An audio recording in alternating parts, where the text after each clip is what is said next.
Amazing. Thank you so much, and welcome everyone to our February webinar. Yes, thank you so much once again for joining. And just a little bit of introduction to the webinar and to our speaker. Welcome to Atma Webinars. I'm Vaishali and I'm a senior consultant at Atma. Atma, as you all know, is an accelerator that supports NGOs to become bigger, better, stronger through capacity building. And we help NGOs create systems and processes and solve their organizational development issues. We started our journey in 2007, and since we have supported many organizations in this journey of excellence, and we're very grateful for that as well. The Atma webinar specifically is a curated platform that started in 2017. We invite speakers from different backgrounds and they share their practical experiences that can benefit NGOs. And our topics, as you know, range from human resource management to program management, finance, fundraising, and any other topics that affect everyone in the sector as a whole. You can find all our previous webinars on our YouTube channel. It will also be sent to you after this webinar. And just before we start with our webinar, right, I just want to introduce and remind everyone to see the intermediary database that we've created. We're always striving to bring forth free and practical curated resources to you in any form that is possible. So in collaboration with Pay What It Takes initiative with Bitspan, we've created a searchable, verified database of intermediaries and services that you can use for a different capacity building needs that you may have for your organization. I'm going to add that link in the chat box and it'll also be there in the email. So do go through it. It's got a lot of very interesting people on it. And yes, as in when you go through it, you will know. Amazing. So I will introduce our speaker today. And of course, this is that time of the year, right? Where we're all either involved with finance related things or also annual report, as many of you will start working on that. So we thought it's the best time to do this webinar. And Riva has had a very interesting journey with Atma, and we're so lucky to have had her for the last 5 years. She joined Atma as a volunteer in 2019, where she worked with Atma partners to build their online presence and also build their social media content. And then later she joined Atma in the fundraising team and now leads communications at the organization. She is a graduate of social entrepreneurship from EdHec Business School from France. And she has also previously worked on digital strategies for Christian Dior perfumes in Paris and a B2B e-commerce company in Berlin. She comes with a lot of experience and was very kind enough to take time out for this webinar today. And she loves to explore new art shows and artists all around the world. And thank you so much for joining, Riva. And I'm going to now hand it over to you. Hi, Vaishali. Thank you so much for the introduction. And it's a pleasure to have everyone at the Atma webinars. I think this is a good time to really start thinking about annual reports, if not, sort of start planning to work on them. I'm just going to quickly share my screen and then we'll be able to sort of proceed. Sure. And while you do that, just a reminder to everyone that today's webinar we will be conducting in English. आज का webinar English में ही होगा primarily क्योंकि बहुत सारे अलग-अलग साथी जुड़ते हैं. बट हम लोग कोशिश करेंगे कि जो भी इम्पोर्टेंट पॉइंट्स हो हम चैट बॉक्स में हिंदी में भी डालें. अगर आपको कोई सवाल है तो आप हिंदी, मराठी ये 2 भाषा में पूछ सकते हैं. हम लोग मैनेज कर लेंगे चैट बॉक्स में या I'll request Riva also कि if possible you can intersperse some Hindi in your conversation. And also please आपके जो भी सवाल हैं चैट बॉक्स में आप डालते रहिएगा और जब जब पॉसिबल होगा हम उसको तभी के तभी आंसर कर लेंगे या फिर end of the webinar. So please do share your questions in the chat box.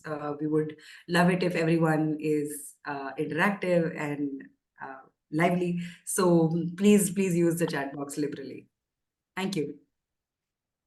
Great. Thank you, Vaishali, for all the context. So thank you so much for everyone to join this afternoon's webinar on crafting an impactful annual report.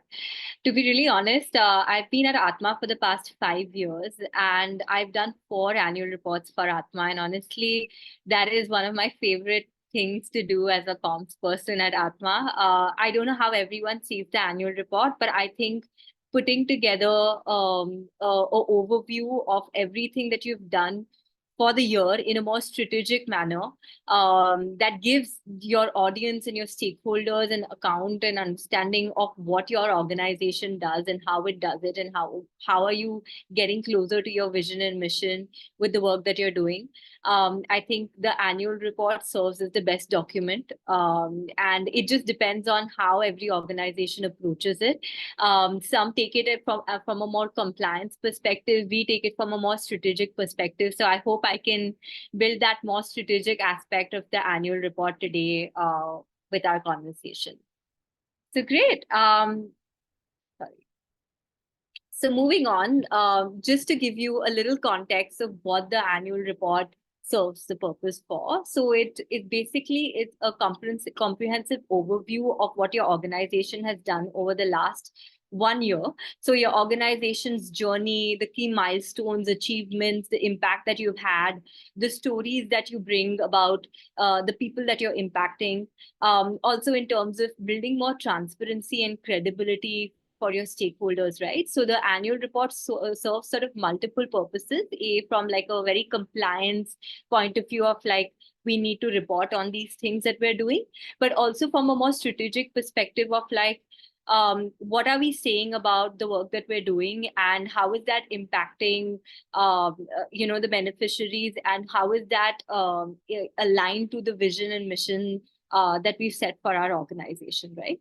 So moving forward, a few things to keep in mind. Why understand why the annual report is very integral is to start with transparency. As a nonprofit, to build credibility and confidence about the work that you're doing, how you're using the resources, what kind of work are you doing in your projects, more detailed explanation about the activities that you're running, the impact that you're having on ground.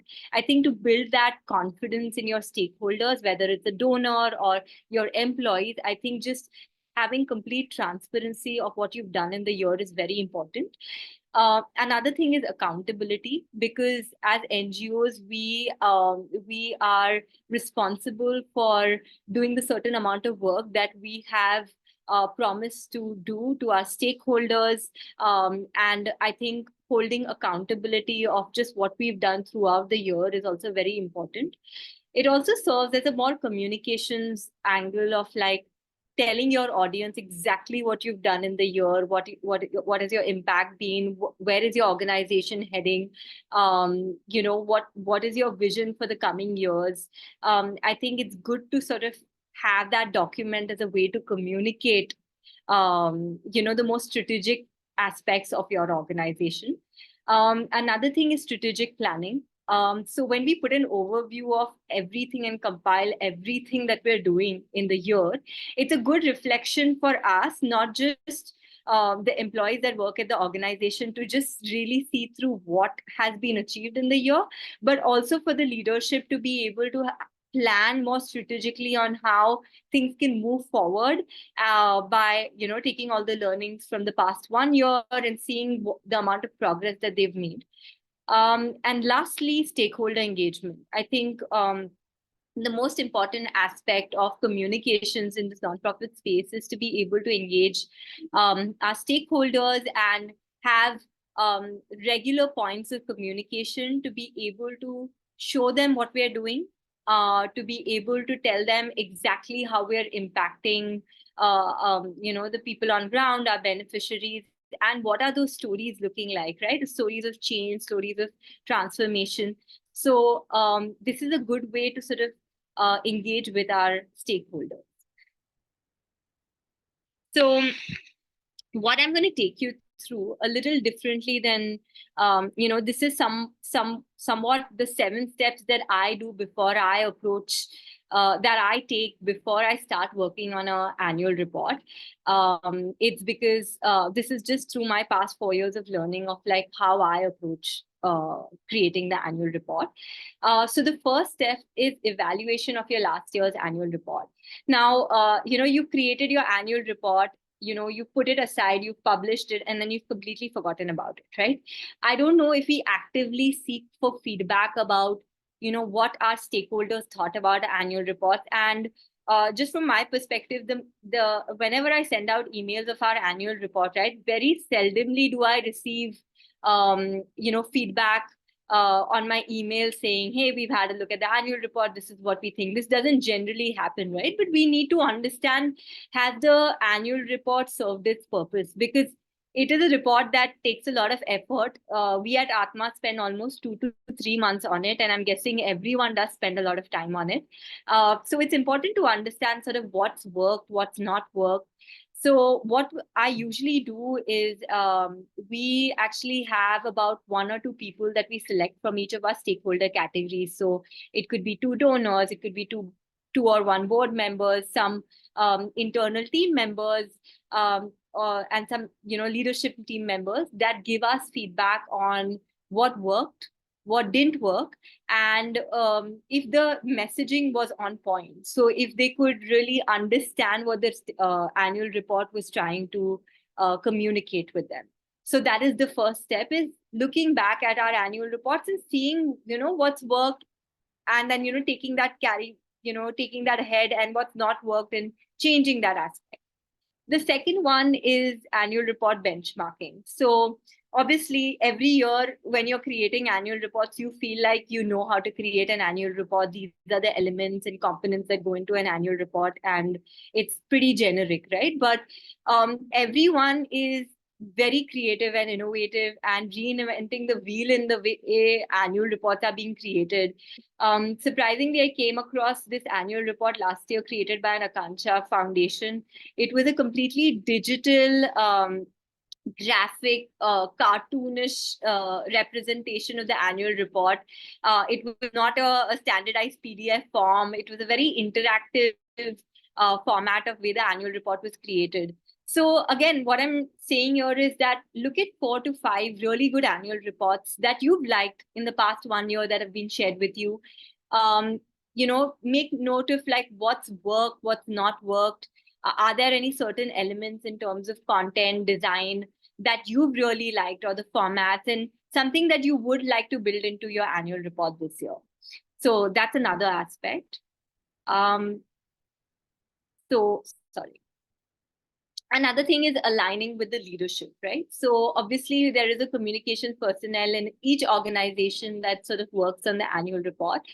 But before working on it, I think it's very, very important to sort of align with your leadership team on like, what is it that they are looking, what are the objectives should the annual report this year serve? Because every year the organization is moving differently in a different direction strategically, right? Whether it's growth, whether it's bringing more partnerships, collaborations, every year, the objectives are different. So if you're going to use this document very strategically, make sure that those objectives for the next year are, about those objectives, and sort of you bringing that perspective while creating the annual report.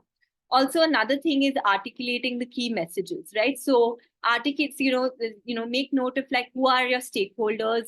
What are the key messages that you want to give them, right? So if someone goes through your annual report, what are the top 2 or 3 things you want them to understand about your work? And make sure that when you're creating that annual report, or you're, putting that content together, those messages, those objectives are met. Another thing is that understand from your leadership team how they leverage the annual report. Is this something that's just on your website, and only if someone visits your website, then they have a look at the annual report? Or is this a document that's actively shared with, with your other stakeholders? Is it shared with your donors? Does your CEO share it with potential donors whenever they pitch about your organization? So try to understand, when is this annual report shared? That'll help you understand how you can sort of create the annual report, meeting the different audiences and objectives in mind. The fourth thing is understanding your audience, and this is quite in alignment with my third point, is that who are your key stakeholders? Who is your key reader for the annual report? And there is never one key reader. It's not only the current donors or the board members or the team members. It could be potential recruits, potential employees, potential volunteers, potential donors. So try to make sure that the messages there are messages, key messages in for all kinds of stakeholders. And it's not just 2 or 3 stakeholders, but really be reflective of who these stakeholders are. I'll give you an example of a kind of audience that we've already had. So anyone who's always interviewing for a job at Atma, I've always received this feedback that they go through our annual reports, and that is the best way they understand what's happening at Atma, what we exactly do, what have we done in the past year. So, or for a volunteer, right, who wants to understand what is the role that they're going to play in the organization, or what sort of volunteers have been there in the past, what kind of impact have they created. Again, annual report is a good document to go through. So that's been the kind of feedback that I've received. So every time I thought that this was only shared with the donors, I was surprised to see that, a lot of like new employees are using it to understand a little bit about the work that we do. And moving forward, realigning and re-articulating your narrative and impact. Now, what I mean by that is that, so the work that we do on programs and the work that we're doing on ground is evolving every year, right? We have new collaborations, new partnerships, we introduce new programs, new ways of doing things. And every time we need to sort of go back after the whole year is over and we have all those activities together and the program content together, we need to go back and see, does this align with our narrative that we say that this is what we do? Does it align with our vision and mission? If it doesn't, then make sure that once you have that perspective, you make those reiterations, you make those changes to your narrative to make it aligned with what you're currently doing or which direction your program is heading towards, right? So whether it's a tweak in the narrative, the tweak in the way you say what your objectives, the objectives that your programs are trying to serve, try to make those they're not sometimes we create the website and that information is on and we don't make those changes for years and years long, right? So make sure that when you're re-articulating that narrative and you make sure that you make that changes on your website also, that someone who reads your annual report knows that it's aligned, the same information is aligned and on the website too. The 6th pointer is unlocking the diverse roles of the annual report. So this is another thing that we personally do at Atma, is that it's a 50 to 40 page document that we create each year, right?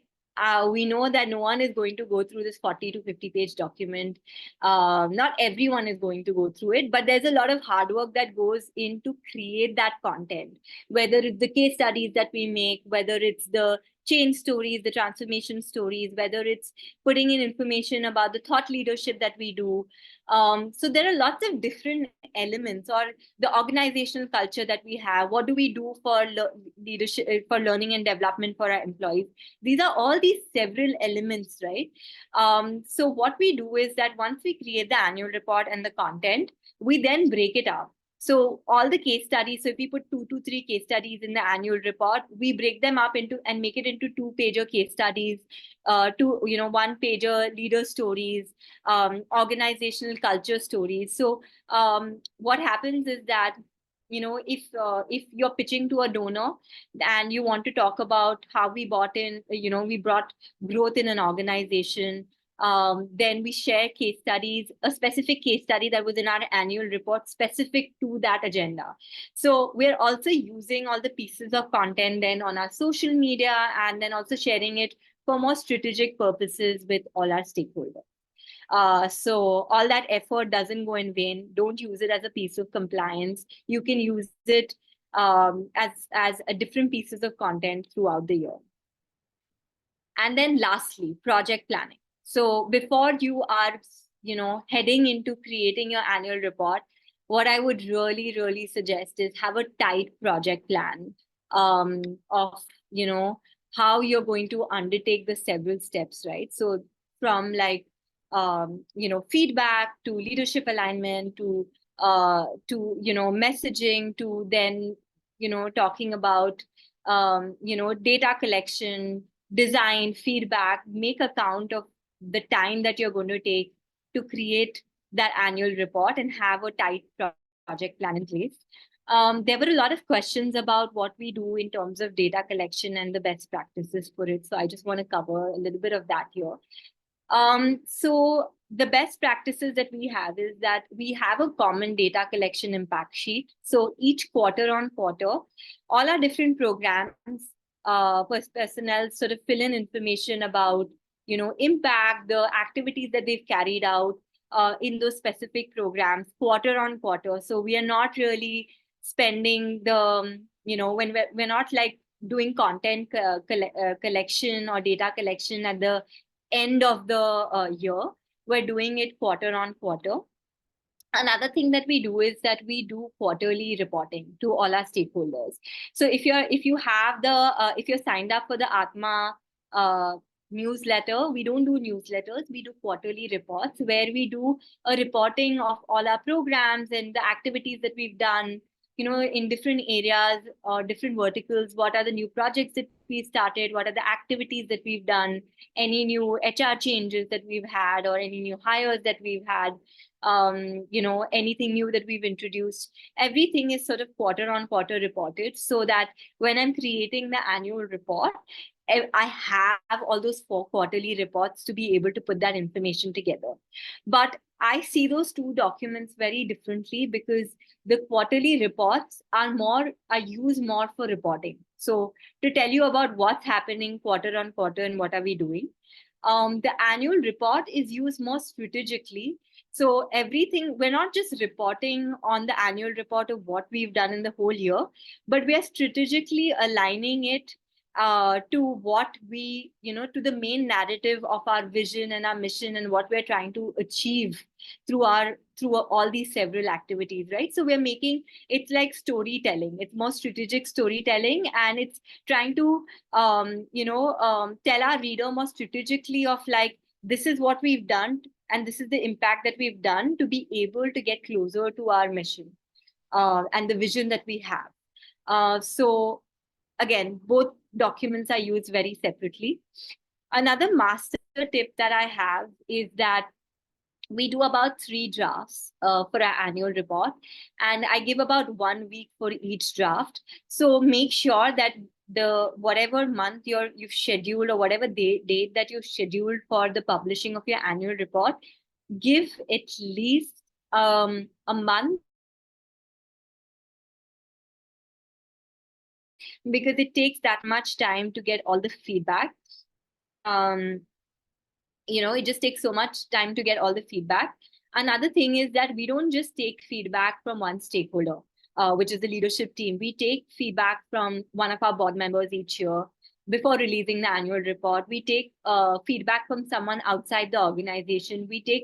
One thing particularly that we do is we take feedback from a volunteer or someone external who doesn't understand our work really well. Because the objective of our annual report is that if someone goes through that annual report, they should be able to understand not just what we've done, but what do we do, why are we doing it, and where are we heading. So get a complete perspective and overview of our organization. So it's important for someone who doesn't understand our work too well to give us feedback, to see if that, sort of, if we are meeting that checkpoint of someone who's a first-time reader and who doesn't know our organization, can they understand everything about our organization through that 1 week. So now I'm just going to take a pause here. If there are any questions on the 7 steps approaches, we'll go through that and then I'll take you guys forward. Great, thanks, Reva. There are several questions in the chat box and ideas.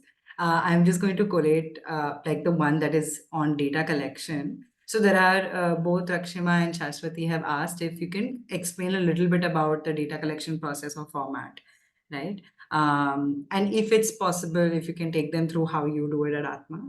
That's something that people are asking for. But just if you have any tips for that process. Sure. Thank you. Thank you for the question. So as I explained earlier, last year what we did, we designed a impact data sheet, or Excel sheet of just all the verticals. We have separate sheets for all the verticals in that data file, and every person from each vertical is responsible at the end of a quarter at a particular date to fill in information. So what we did was all the details that are required by business development team, whether it's reporting to donors or whether the communications team, whatever information I require for the annual report, for the quarterly reports, for creating content for social media, I've put in everything on that one file for them to be able to fill it.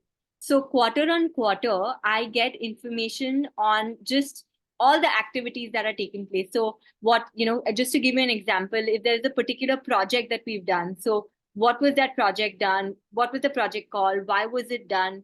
What was the project about? How is that impacted? Can you give some metrics around the impact? Is there a testimonial for the project? How that project has impacted the end beneficiary. So these are the kind of pieces of information that are asked in that Excel file. So whoever fills it gives in all the information, which can then be used by the business development team, can be used by me for content creation for social media, creating quarterly reports. So it's one big Excel file.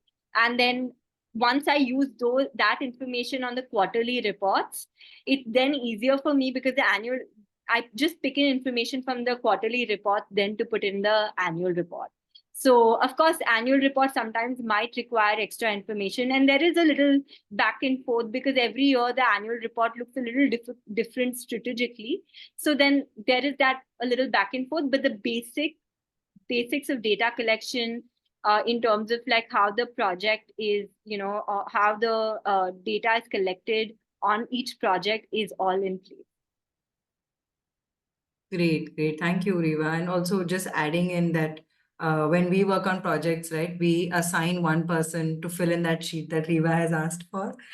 So we give that, it's very important to assign, otherwise, it's like sabka kaam hai to koi nahi karta hai, so wo ho jata hai. So that's how we try to help Riva, but she's very kind. She does follow up a lot. So there is a lot of work in that. There was one more question that maybe we can take up. All the design related questions we can take up later because Riva does have slides on them. So I'm keeping those. But there is one question on, is there any page number restriction for the annual report? That's one of the first questions asked. Do you have any thoughts on that? Yeah, I definitely have thoughts on this. So initially, when I started creating the annual report, I thought the annual report had to be extremely concise. So, not make it too long, just limit it to like 25, 30 pages, let's be realistic. So that was my initial perspective of the number of pages of an annual report. There are no rules of how many pages should be on an annual report. Let's not make it 100 pages. But, I always thought it should be 30 pages and, like very short in terms of the number of pages. But what I realized is that then it becomes very text heavy. So the readability sort of is difficult on each page because when you see a page filled with content, you're just not going to want to read that page. I want to make that page very readable. So what we do now is we create about a 50 to a 55 page annual report.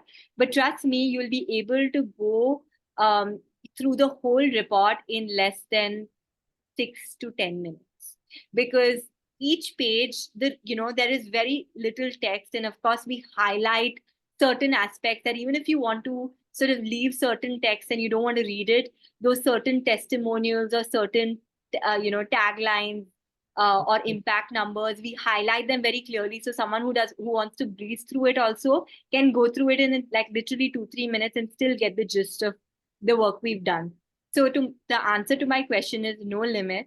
Don't try to put too much text on one page just to make it short or just to reduce the amount of pages. Just make sure that your page is spaced out. There is a lot of white space and it's very easy to read.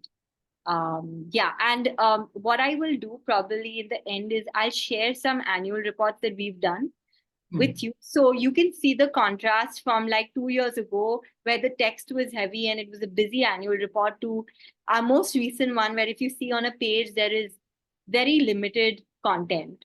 So yeah, so you'll be able to make that decision. Eva, can we take up two more questions that Of I think course. are relevant? Yeah. Yeah.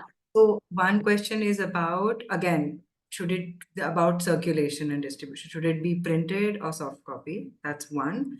And the other one is about, asked by Anjan, how can one best measure engagement and impact with different stakeholders? So these are two things, and then we can continue. To the answer to my question first, to the first question is soft copies. We don't want to waste paper. Also, we don't want that additional cost on a nonprofit. Like, we don't want to spend our resources on paper and printing it out. Also, when you work on a really well-designed annual report, the printing of a really high quality annual report means a big budget for printing. It's not just the normal printer who can, do justice to the beautiful high resolution images and colors and vibrancy that you have.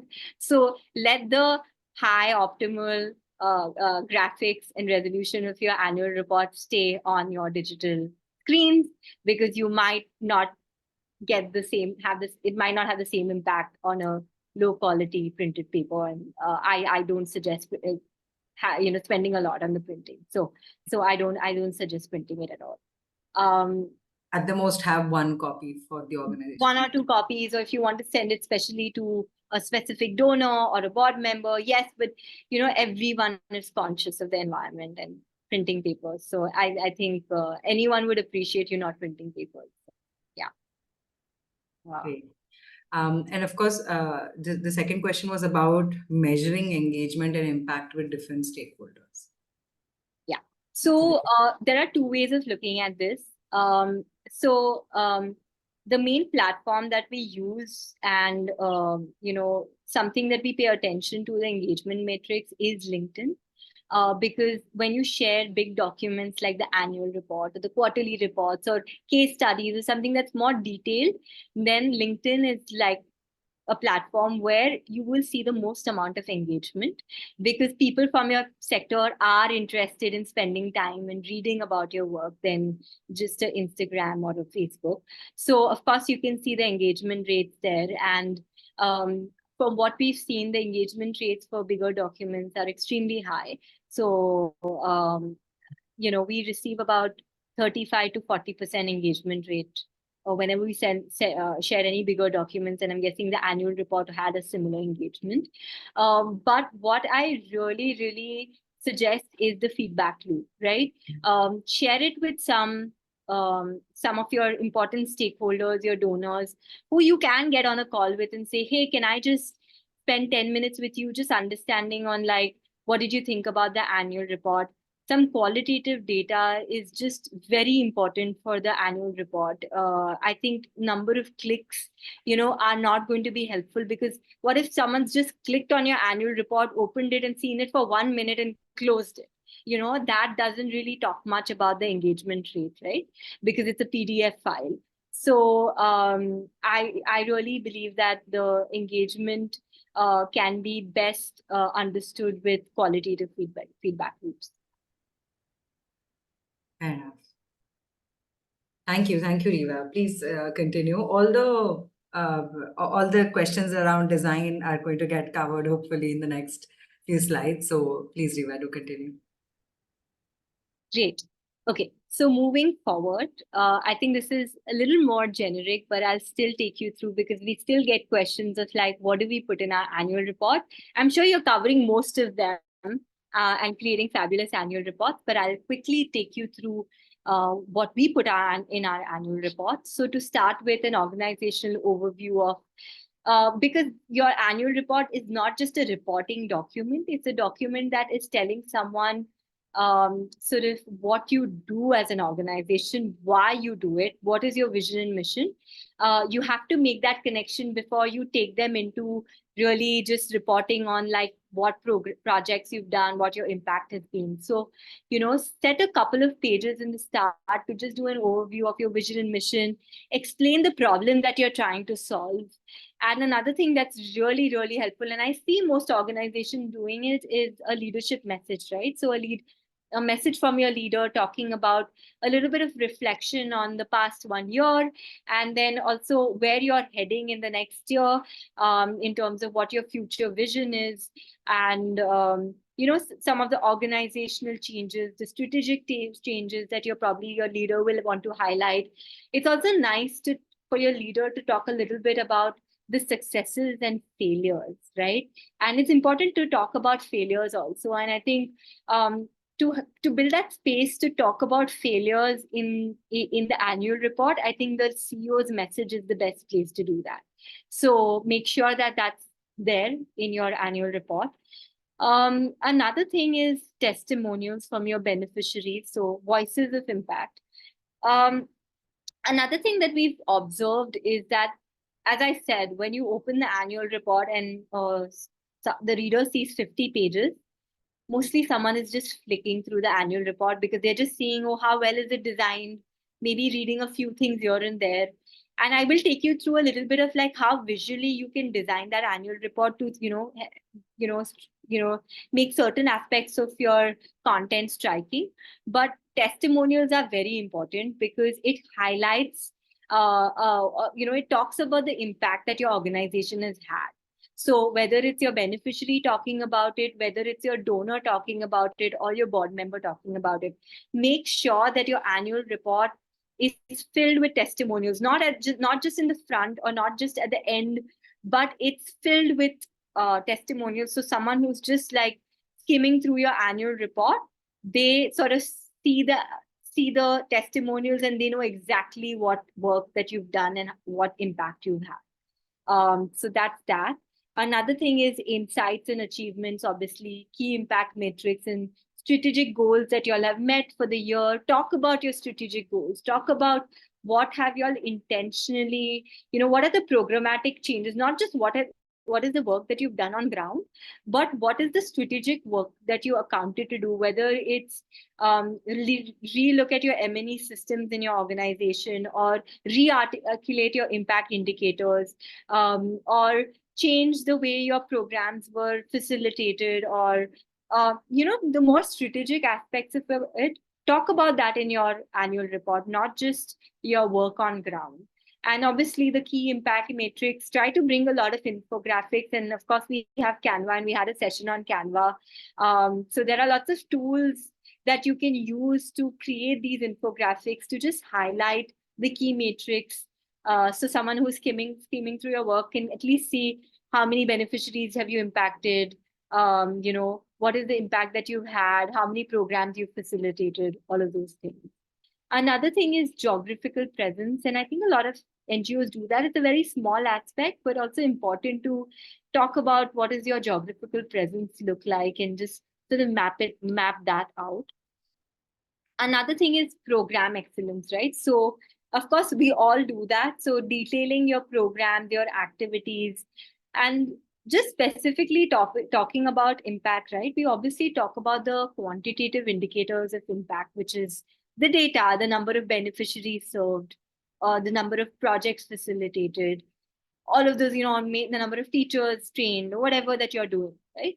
But I think a lot of qualitative impact should be talked about in a qualitative manner also. So you are creating a lot of change stories on your social media, right? So can you put some of those change stories, some transformational stories of your beneficiaries in that?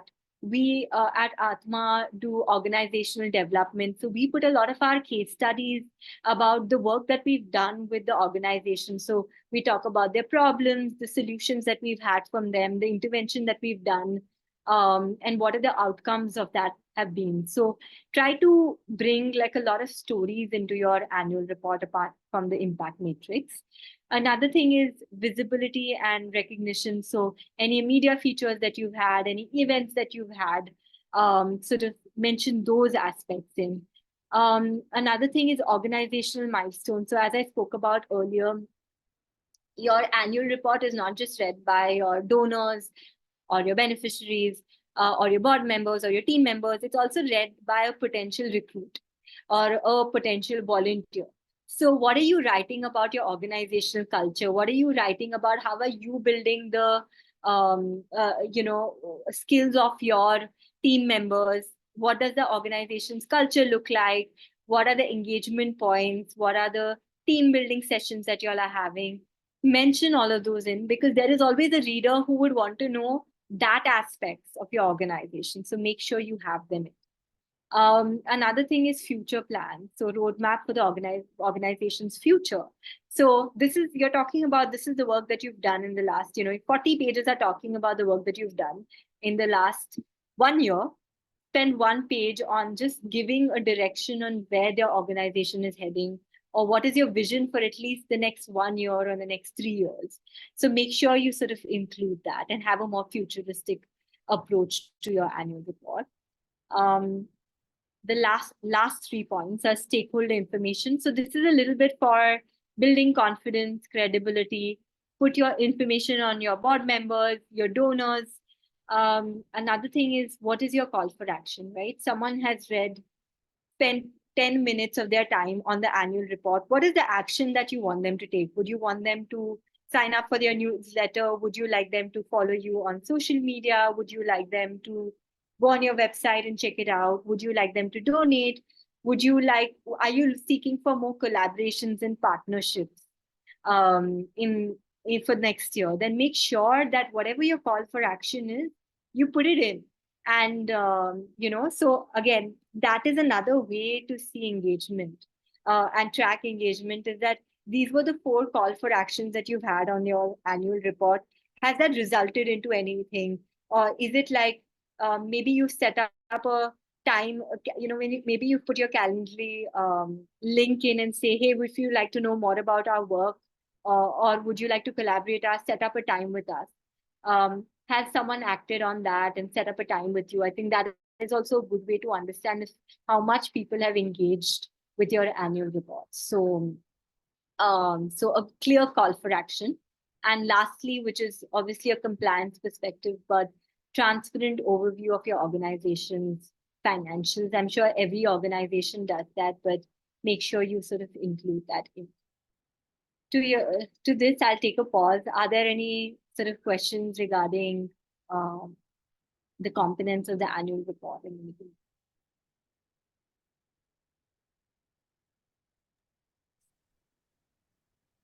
Necessarily, I think you just answered it, and thank you, Ruchir, also for sharing. Is how can testimonials be embedded in a annual report as YouTube links or social media? I think you've covered that already. Another thing is, does an impact report, Raksham has just asked, does an impact report also cover the same components? Is it different?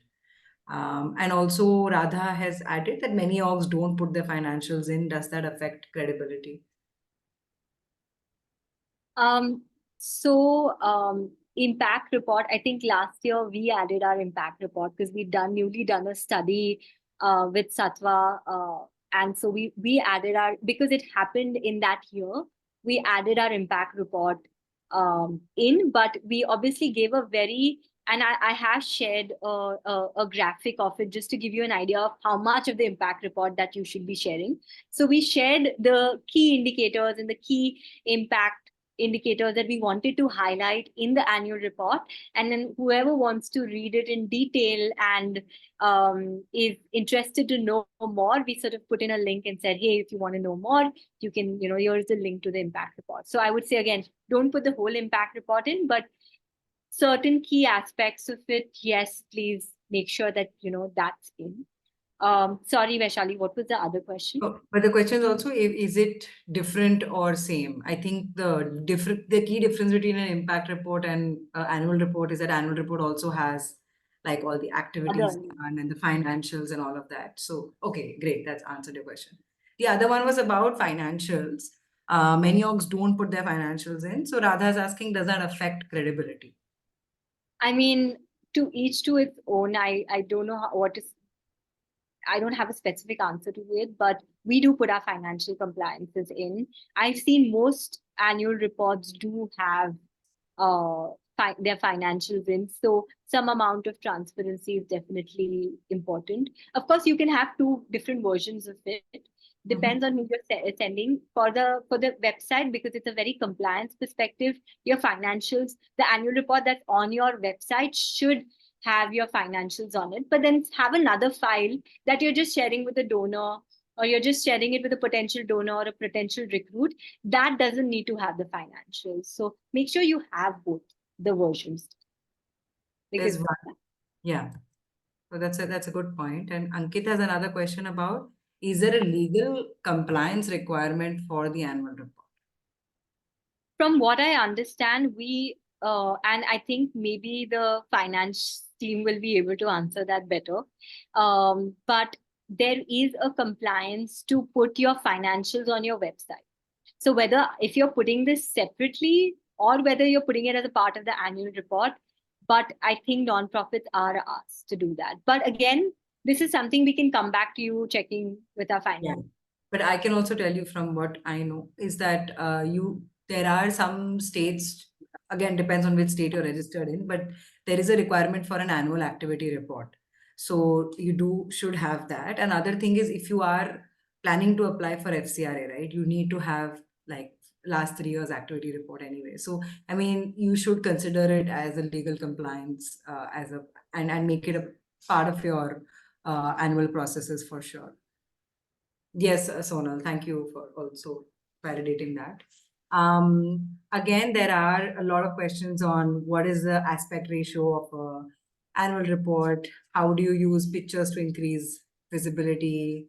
All of these kind of questions are there, Riva. So do you want to continue it on with the slides, or do you want to take them up? Can I understand the question a little better, or Sure. I can So have the there speak? is So there are a few questions. I'll just put them all together. So there's about any branding instructions for like font size, font colors, paper size, etc. The ratio of how much data should be there versus how much description should be there. And also Chandok has asked, how do you make the annual report really poppy without disrupting the overall branding? And a final one that's come in now, I think, is it was right here. How do you go about selecting a theme for the annual report? There are many questions. Sorry, bombarded you.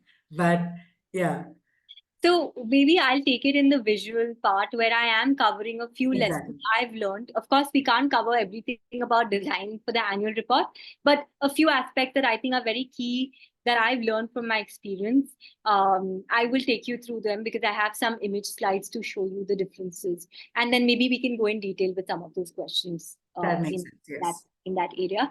What I would request Vaishali to do probably is that can you share our last year's and the year before that annual report links? I'll So do. if so now that we're speaking about it, our audiences will be able to see the difference in our couple of annual reports. So if you can just share those links from our website.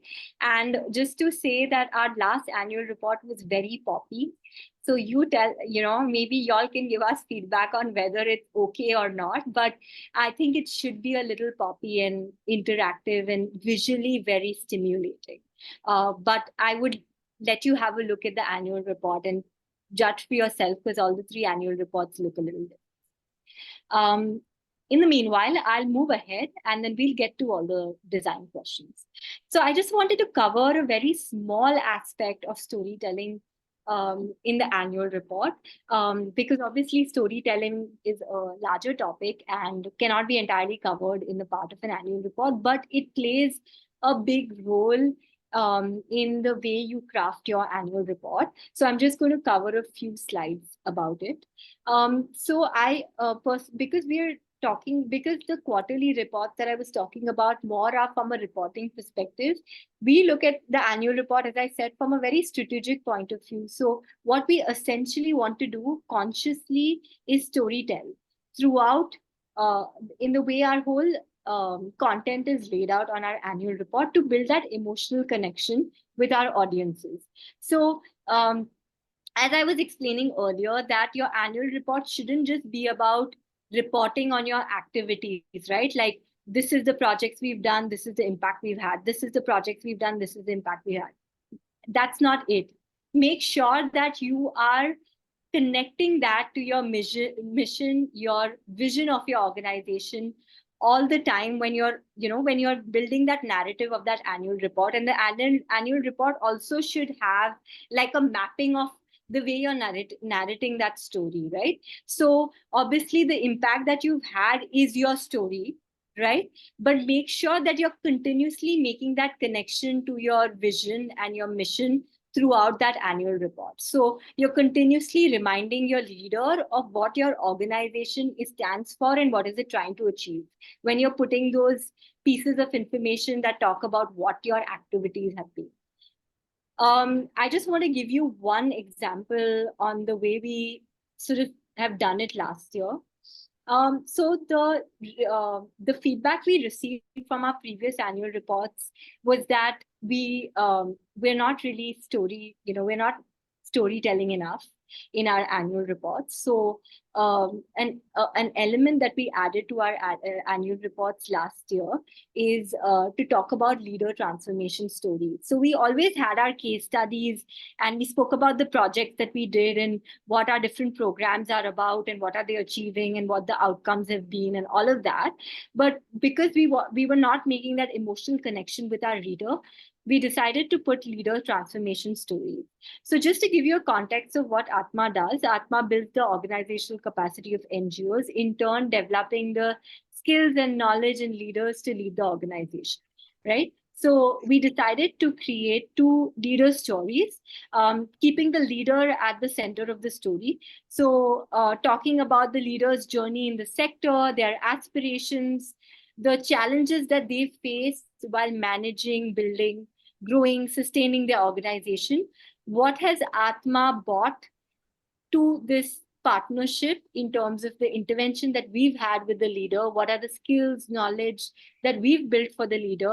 And what has that mindset shift been like? What is the change in confidence level been back?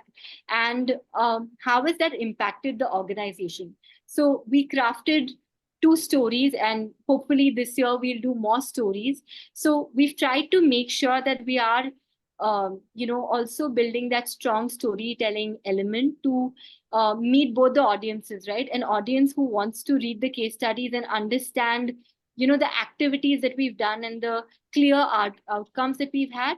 But then another reader who wants to really understand the journey of a leader and why we're doing what we're doing to impact this journey, the journey of that leader.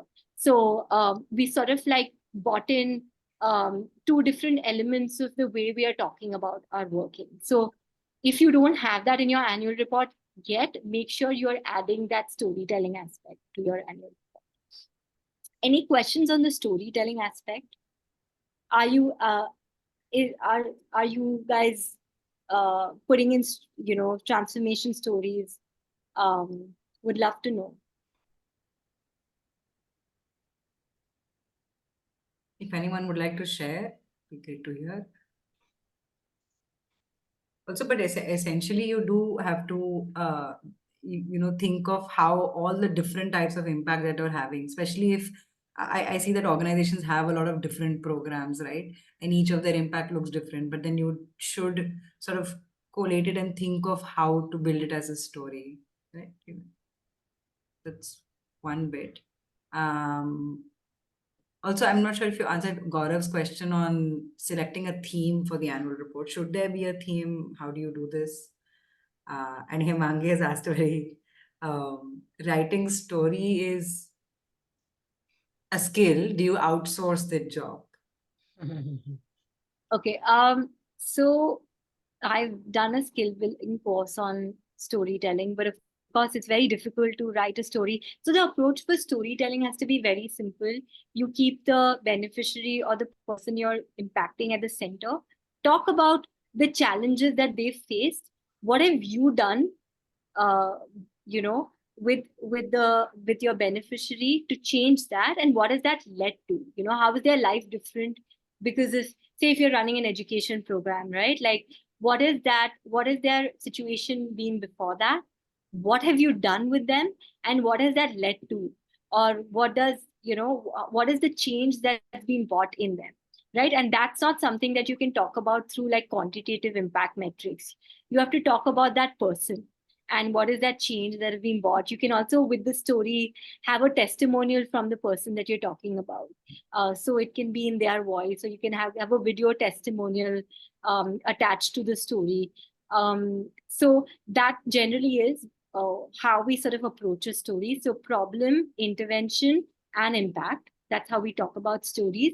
Again, chat gpt is amazing if you use it right. Give ChatGPT the right cues. Of course, you write the first draft of the story yourself. Then, sort of, if you give the ChatGPT the right cues and saying, "This is what I'm trying to. These are the objectives that I want to. These are the key messages that I want to bring out from the story."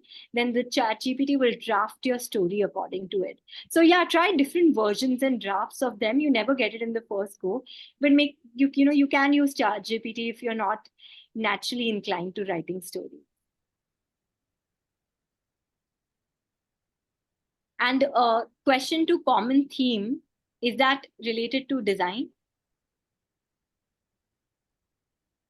Gaurav, if you can answer when you asked about how to choose a theme, uh, were you referring to the design or something more? And Chandok also is talking about thematic representation. So if either of you want to unmute and share quickly, that Hey, will also hi. be- Can you guys hear me? Yes, Yes. Yeah, yeah. Hey, hi, Rima. Hi, Vaishal. It has been a very informative session, first of all. My question around this was when you plan the entire annual report, when you sit at the start of it, uh, do you weave a theme around how it's going to flow? For example, the last one we made and we work with people with disabilities was around more about, so the whole theme that we took was hope. So sharing stories of hope through our work, and also focusing that in our case stories and whoever the readers of the annual. So is there a requirement of the theme, and how do you go about it? Something I wanted to do when you've done with that.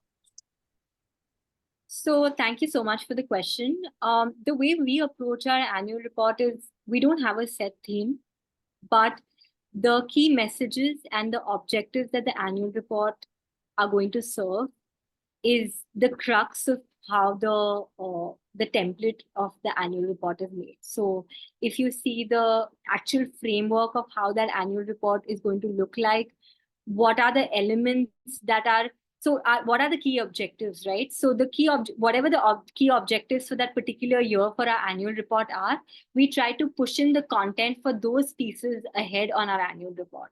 So let that take center stage. So again, no particular theme, but the objectives, it's all aligned to the objectives that we're trying to serve through our annual report, strategic objectives, and the key messages. So we stay focused on that while creating that. there are Kushalika, if I can request you to maybe explain your question a bit more.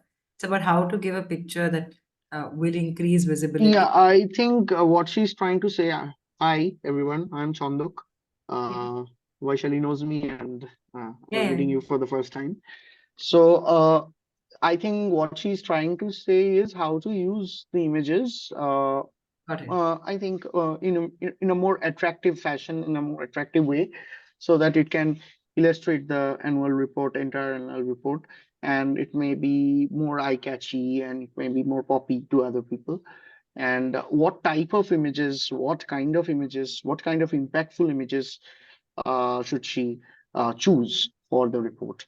So that's what I'm trying. I think she's trying to ask.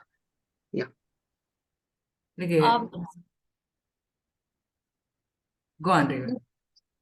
So I'm going to take you a little bit through the imagery and a little bit about the design in my slides ahead. So I will touch upon that a little bit. Of course, maybe I'll repeat it. So let me just take you through that slide, and if there are any further We can do questions, that. Yeah. I will. Vaishali, should I go ahead? Is there any other Yeah, question? please do. There are more questions, but they won't stop. So continue, and we'll make sure we cover everything. Okay. Yeah. So in terms of visual appeal, I'm just going to talk about a few things that I've learned while designing the annual report, because I work on the design as well as the content of the annual report. So just a few learnings that I've had are less text to start with. Now, again, I said use ChatGPT smartly. Again, I wouldn't recommend copying, pasting content from there. I can easily tell when someone has sent me text from a ChatGPT function. So use it smartly. But I think what's important is the way we put content on the page, right? So as I said initially, is that readability of each page is very important. The space, the white space around it, the spacing in characters, what is it that you want to highlight, playing with fonts to be able to highlight, whether it's using two different fonts, whether it's using bold, whether it's using two different size of fonts. So even if someone doesn't want to read the text completely, can they just read the headline and they'll be okay and they don't have to read the text? So first of all, try to reduce the text. Now, just to give you an example, this is an annual report, our annual report, because I don't want to scrutinize anyone else's annual reports. So this was an annual report made in 2017-18, and then the annual report that was 2021-22. You can see the values are the same, but we are just, the amount of text that is used is different. And again, even though the right hand side, which has text on it, you can just read the headings of all the values and you don't even need to read the text, right? So make sure that you are using different design functions like fonts, bold, colors, different sizes, to be able to differentiate that text and highlight and reduce the text on a page. Because the left hand side text is, I wouldn't even read the page because it just seems so much more overwhelming. So less text, the better. Vesh, have you been able to share the annual reports with the audience? So if you just see our two annual reports and see the last year's annual report, you'll realize that the readability on each page or the text on each page is less, so that you might just take a couple of seconds to read each page, right? So I would love to hear from the audience and what they feel in terms of readability, but less text is better. Moving ahead, more infographics. So as I was saying earlier, use a lot of icons, use again, big text to be able to talk about your impact matrix. Of course, there are different ways to design your infographics. Every year I do a lot of research on Pinterest and see different kinds of infographics to understand how data can be represented. So again, here you have a lot of data, but you have to continuously learn ways in which you can represent data differently. Of course, this is an older report, but if you see our newer reports, again, data is showcased much differently. We've used more infographics. So try to stay in tune with just different ways of using infographics to represent your data. The third thing is vibrant imagery and colors. As you see, both these annual reports, similar pages. Again, high resolution images that are able to, are they vibrant? Are the images vibrant? Are they able to tell a story? Are they visually appealing?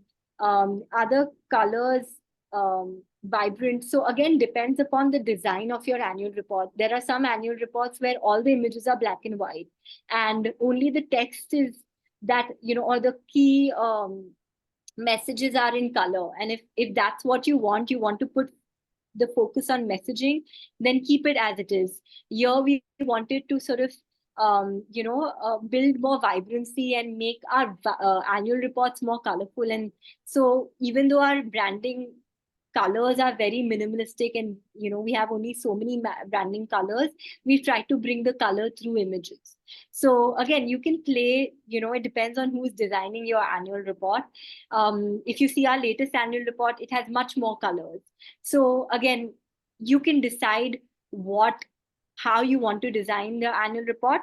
Make sure there are a few key elements to your annual report in terms of design that stick on from page to page. So whether it's the formats and the way you're laying out information, whether it's the certain lines or certain graphics that you have, then make sure they're there in all the all the pages of your annual report. So make sure there is consistency on all your pages, but still, bring a good mix. You also don't want similar looking pages where someone loses interest. So build that good mix. Again, have a look at a number of annual reports. The annual report benchmarking is very, very important because it just gives you so many design ideas. So yeah, that's that. Another thing is more testimonials. So as I was mentioning earlier, someone who's just flicking through your annual report, right, should, even if they don't see anything in your annual report, they need to know the impact that you've had. So it's important to put in a lot of beneficiary testimonials in your annual report. Now, what I've learned from my two experiences, both the annual reports have been created by me, is that initially we were in the habit of putting really big testimonials, right? With these big paragraphs. And if you can see the readability, you don't really know what the key message or the key impact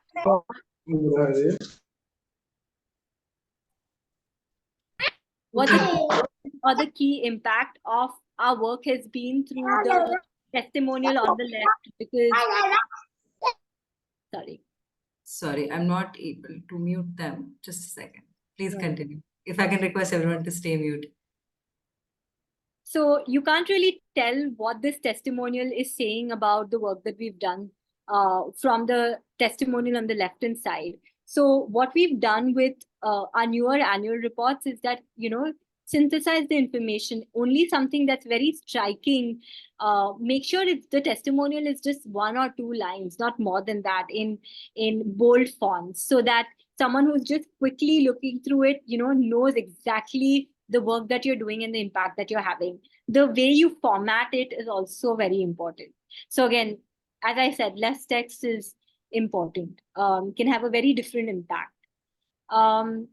Lastly, is again something that I was talking about is the impact report and usage of links, right? Of course, there is so much content and so much data that we have. We can't put it all in the annual report, and we also want the annual report to be max a 10 to 12 minute read. I would say anything under 10 minutes, you've done a fabulous job. No one even has 10 minutes to start with, but someone who has interest in your work might have 10 minutes. So use a lot of links. So, we had a really extensive impact report that we had, impact assessment that we did last year, and we have an extensive report on that. So on the annual report, we just had one page with the key indicators and the key highlights of the impact report, and then we've just put in a lot of links. Or if our chain story is too big in text, then make sure you have a small version of the chain story or success story in the annual report, and a bigger version of it as a link if anyone wants to know about it in detail. So make sure that the text on the annual report is concise and crisp, and anything anyone wants to know, there are all these links that they can go and read about things extensively. So this is about it.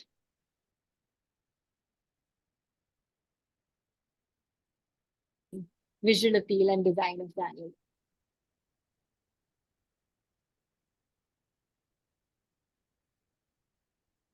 Sorry, I think can you hear me?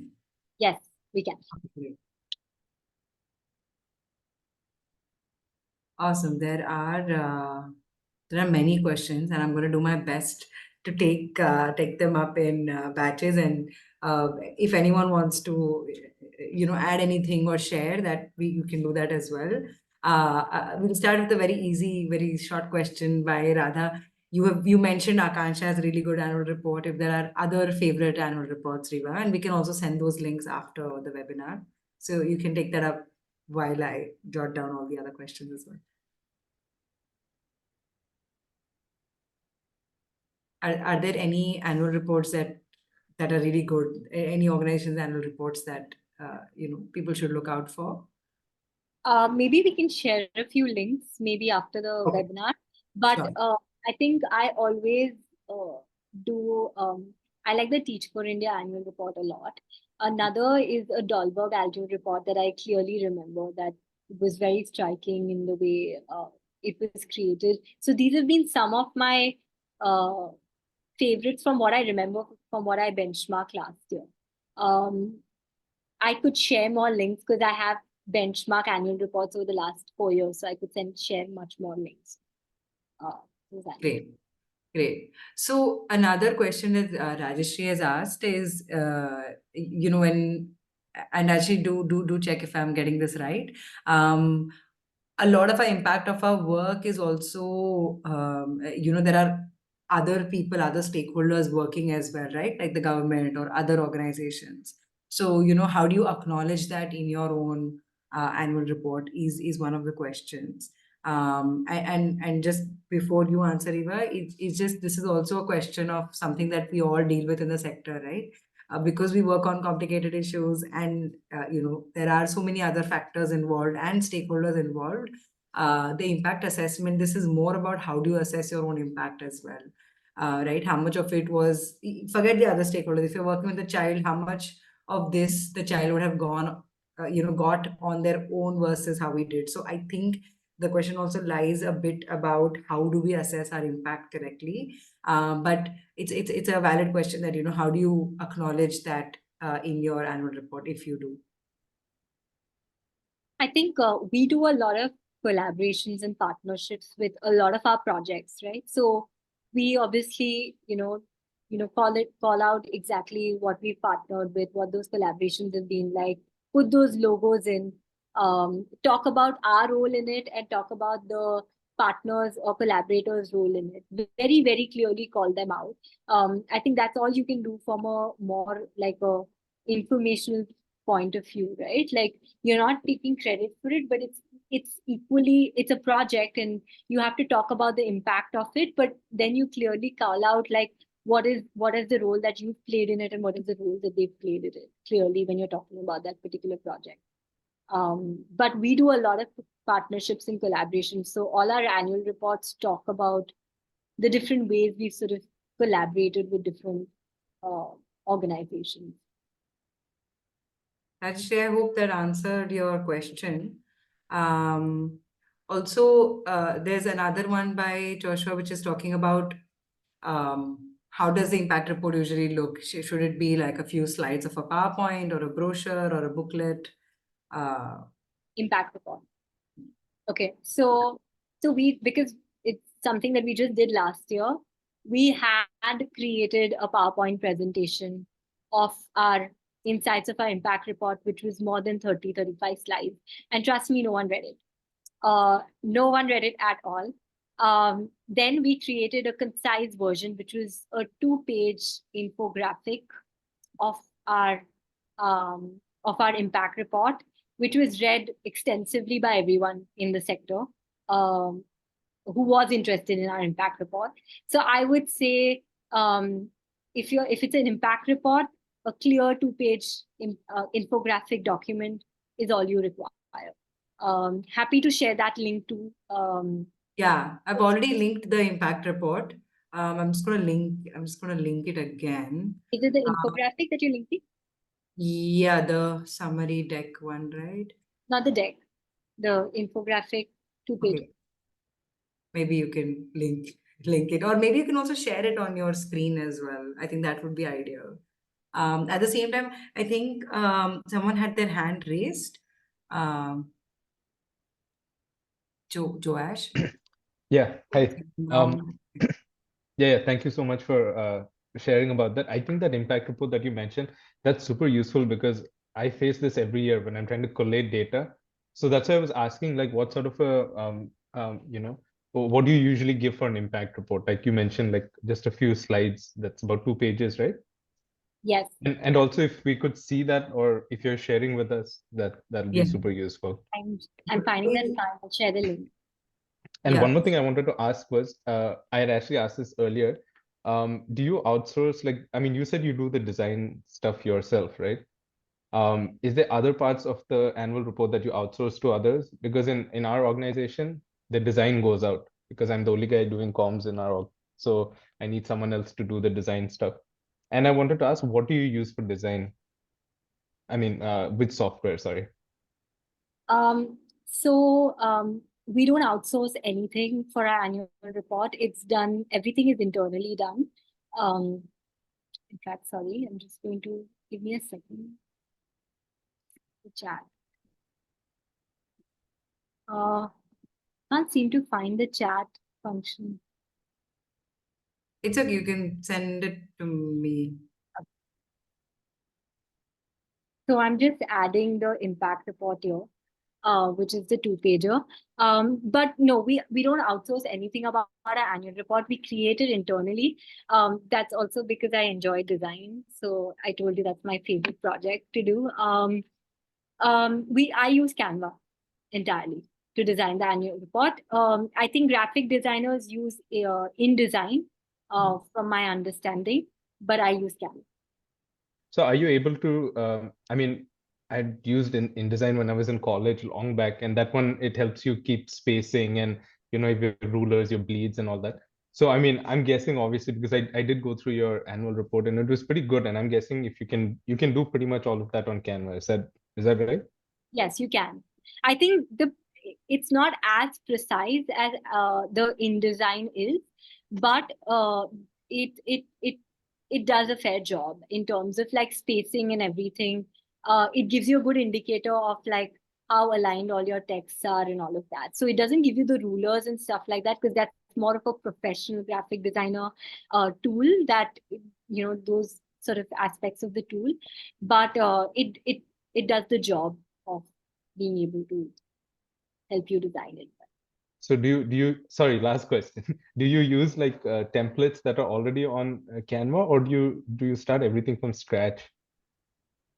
So for the annual report, for the impact report, from scratch.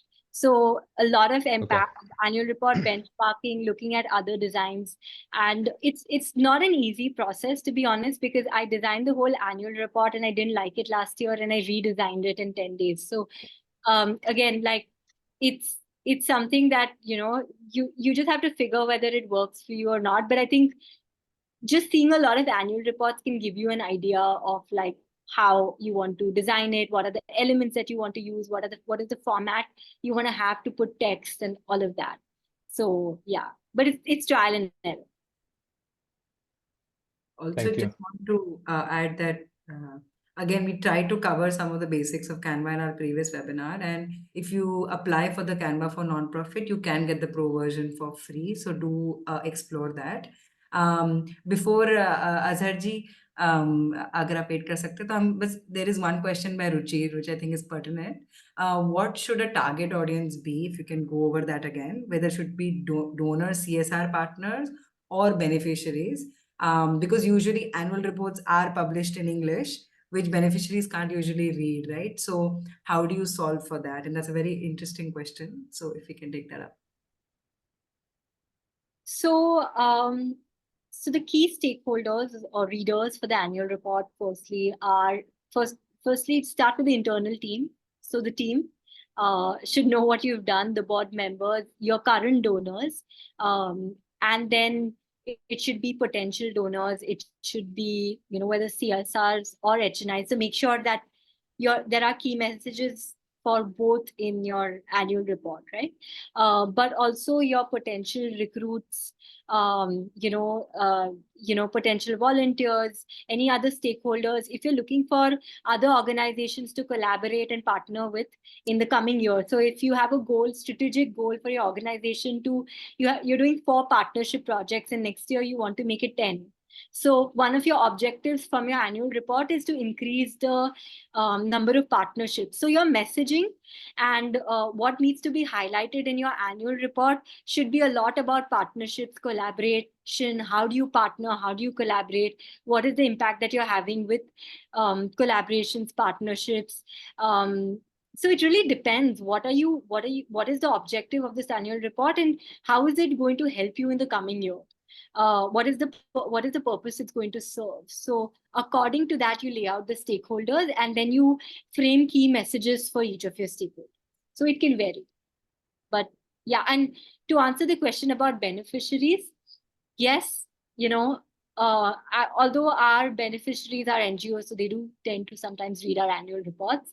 But I understand if you're working with children or working with parents, you might not be able to. But then there are other pieces of content, right? If you're creating bite-sized, smaller videos, or if you've created an annual report and you just want to do a 2-minute video in another language, just covering all the highlights of your annual report, then that can be in it. Another thing that we did last year, which was not very language inclusive, but something that I just think of right now, is we had a 50-page annual report. We did a 3-page executive summary of the annual report. So someone who didn't want to read the annual report could just read a 3-page infographic executive summary of an annual report, and maybe that can be in 2 languages. We did it in English, but maybe you can do it in Hindi also, and you can have more stakeholders read it. So even if your annual report is in 1 language, the summary can be in a couple of languages. Yes, Riva, that's true. And I think we can all ideate a bit more on how to be more inclusive, especially with communicating with the beneficiaries, right? Maybe it's like a meeting and you share about kya kya hua kaam. Maybe that's also something that can be done. Again, so there is, of course, Azharji, आपको आपका सवाल पूछना है? Ma'am, तो आपका जो presentation था उसके अकॉर्डिंग अगर हम एनुअल रिपोर्ट के बारे में जाते हैं तो फर्स्ट टाइम मैंने देखा, क्योंकि हम लोग ट्रेडिशनली जो पहले से चलते आए हैं, खास करके हिंदी बेल्ट की बात कर रहा हूँ, तो इतना इफेक्टिव और इम्प्रेसिव नहीं दिखा। तो ये तो बहुत अच्छा लगा हम लोगों को सीखने का आज। बट क्या है ना कि कंटेंट्स कैसे हम लोग डिजाइन करें, कैसे कैसे डालें, क्योंकि इतना स्टैंडर्ड वे में जो आपने बताया ना, वो तो हम लोगों के दिमाग से ऊपर भी जा रहा था, सच बोलूं तो हम लोगों को इजी वे में कैसे हम एनुअल रिपोर्ट बना सकते हैं या असेसमेंट रिपोर्ट अपना तैयार कर सकते हैं, उसके लिए क्या प्लेटफॉर्म हो सकता है, या कोई टूल्स है, या कोई कंटेंट्स आप डिजाइन करते हो, या ऐसा कोई सॉफ्टवेयर है जिसपे हम लोग यूज करें, वो चीजें अगर आती हैं तो हम लोग कैसे उसको प्रैक्टिस में ले आए, वो हम लोगों के लिए बहुत अच्छा इफेक्टिव हो सकता है आने वाले टाइम के लिए। क्योंकि अभी जो पूरा सिनेरियो चेंज हो चुका है, और अभी आपने जो बताया, मुझे लगता है कि हम लोग तो बहुत पीछे हैं इन सब चीजों में, जाने ही नहीं, आज फर्स्ट टाइम देख रहे हैं हम लोग, खास करके एनुअल रिपोर्ट के बारे में। तो कितना इफेक्टिव हो सकता है वो आज मैंने देखा। तो मुझे लगता है कि हम लोगों को और इस पे सिखाने की आपको जरूरत है, और आपको हम लोगों की पूरी कंटिन्यू जरूरत पड़ेगी इन सारी चीजों को ड्राफ्ट करने में। तो मेरा आपसे रिक्वेस्ट है कि हम लोगों को वो प्लेटफॉर्म कौन सा कहाँ कैसे करना है, फिट करना है, क्योंकि लिखना तो हमको हिंदी में, then will translate in English. तो ये इशू हम लोगों के लिए थोड़ा सा इस पे आप फोकस करें। Thank you ma'am.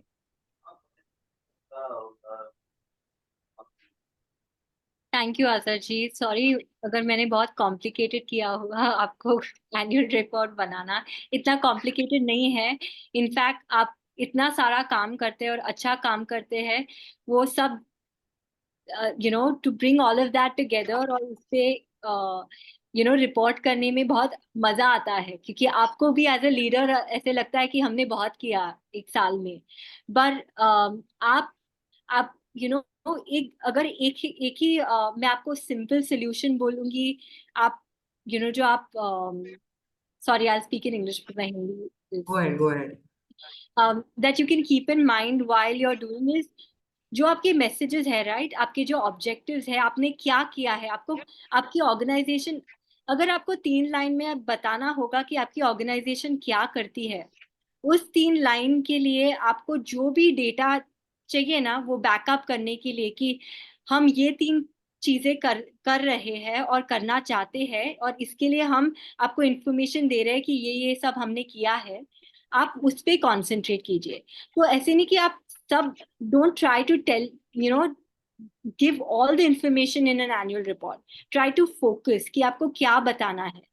तो आपके अगर 2 ही स्टेक होल्डर हो गए, 3 ही मैसेज देने हैं आपको, तो वही 3 मैसेजेस पे कॉन्सेंट्रेट किया, उसके ही कंटेंट पे आप उतना ही कंटेंट डाल दीजिए, ज्यादा कंटेंट डालने की कोई जरूरत नहीं है। तो 20 पेज का भी होगा तो भी चलेगा, पर it has to serve its purpose, and it has to have a purpose. The annual report has to have a purpose. It can't just be a compliance piece. Great. और आप कैनवा का इस्तेमाल कर सकते हैं, आप हिंदी में लिखकर चैट जीपीटी से ट्रांसलेट करवा लीजिए और फिर उसको करेक्ट कर लीजिए। ऐसे बहुत सारी चीजें जुगाड़ करना हम इस सेक्टर से अच्छा और कोई नहीं जानता है, तो आई एम श्योर अगर जी आप भी कर लेंगे। एक आखिरी सवाल है जो थोड़ा सा रिलेटेड है, but any guidelines on what type of colors, fonts to be used, you know? I know हम लोग उस पर बहुत ज्यादा नहीं टाइम स्पेंड कर पाएंगे, and we shouldn't also, but just if you have some just very basic things to tell or keep in mind. I have no guidelines for that because you have to follow your branding guidelines. You know? So I can't tell you follow a certain font or follow a certain color. Follow your branding guidelines entirely. Your annual report has to be entirely on brand. If you want to take a minimalistic approach, take a few colors from your branding guidelines and work through that. If you want to take a maximalist approach of design and make it poppy, use all the colors on your annual of your brand on your annual report. Up to you. Another thing I'll just say is that at least play with 2 fonts, 2 different kind of fonts, because that helps you differentiate the information between what is okay to read and what you want your reader to read for sure. And what I personally don't like is I don't like a lot of bold. So then I use a lot of different text, font sizes and 2 fonts to be able to differentiate between important information and text body information. So that's just my suggestion on design, but please follow your branding guidelines. Basically, it has to be on point with branding. You can also Google which font goes well together. There are enough blogs and websites that do that. But of all course, branding guidelines have, ideally, or your branding should have 2 fonts, not 1. Yeah. So make sure if your branding doesn't have 2 fonts, then make sure you add that other font in. And it should be a sans serif font. The second font at least should be a sans serif font.